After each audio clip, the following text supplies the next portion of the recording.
Hello' বন্ধুসকল, কি খবৰ? মোৰ বিশ্বাস আপোনালোকে ভালে আছে। মই আজি আপোনালোকৰ মাজলৈ আকৌ কেইটামান নতুন নতুন ফেক্ট লৈ আনিলোঁ। মই জানটো আৰু আপোনালোকে চাই আছে জানটো আছাম। তেনেহ'লে বেছি পলম নকৰি ভিডিঅ'টো আৰম্ভ কৰোঁ। Let's go start.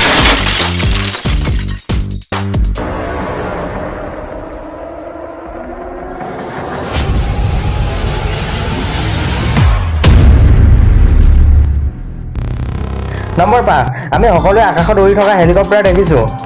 হেলিকপ্টাৰ, হেলি আৰু কপ্টাৰ দুটা ৱৰ্ড মিলি হেলিকপ্টাৰ হৈছে বুলি ভাবিলে আমাৰ 100% ভুল হ'ব। আচলতে হেলিকপ্টাৰটো হেলি আৰু কপ্টাৰ নহয়। আচলতে হেলিকপ্টাৰটো হেলিকো আৰু পেটাৰ মিলিহে হেলিকপ্টাৰ হয়। হেলিকো মানে হ'ল গোল গোল অৰ্থাৎ ৰাউণ্ড ৰাউণ্ড ছবিত দেখাৰ দৰে, আৰু পেটাৰ মানে হ'ল পাংখা অৰ্থাৎ ফেন। নম্বৰ 4, এতিয়া আমি কথা পাতিম আমাৰ চকু আৰু কেমেৰাৰ বিষয়ে। আপোনালোকৰ সকলোৰে মনত এদিন হ'লেও এদিন এইটো প্ৰশ্ন হয় যে আমাৰ চকুত কিমান মেগাপিক্সেল থাকে। আজি মই আপোনালোকৰ এই প্ৰশ্নটোৰ উত্তৰ দিম। আমাৰ চকুত 576 মেগাপিক্সেল থাকে। হয় বন্ধুসকল, আমাৰ চকুত 576 মেগাপিক্সেল থাকে, যিটো আমাৰ কেমেৰাৰ তুলনাতকৈ বহুগুণে বেছি। তেনেহ'লে ভাবকচোন আমাৰ কেমেৰাতকৈ আমাৰ চকুত কিমান শক্তি আছে। নিশ্চয় আচৰিত নহয়নে বন্ধুসকল? নম্বৰ 3, এতিয়া আমি কথা পাতিম ছোৱালীসকলৰ বিষয়ে। আমাৰ ছোৱালীসকলে বেছি টপা মানুহক কিয় গুৰুত্ব দিয়ে? ছোৱালীসকলৰ এইটো এটা চাইণ্টিফিক এফেক্ট। এই এফেক্টৰ বাবেহে ছোৱালীবিলাকে টপা মানুহবিলাকক ডমিনেট, পাৱাৰফুল আৰু এট্ৰেক্টিভ বুলি ভাবে।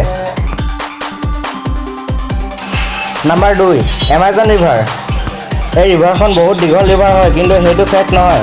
ফেক্টটো এইটোৱে যে ইমান ডাঙৰ ৰিভাৰখনৰ ওপৰত এখনো দলং নাই, কাৰণ এই ৰিভাৰখনৰ আশে-পাশে এখনো গাঁও আৰু নগৰ নাই।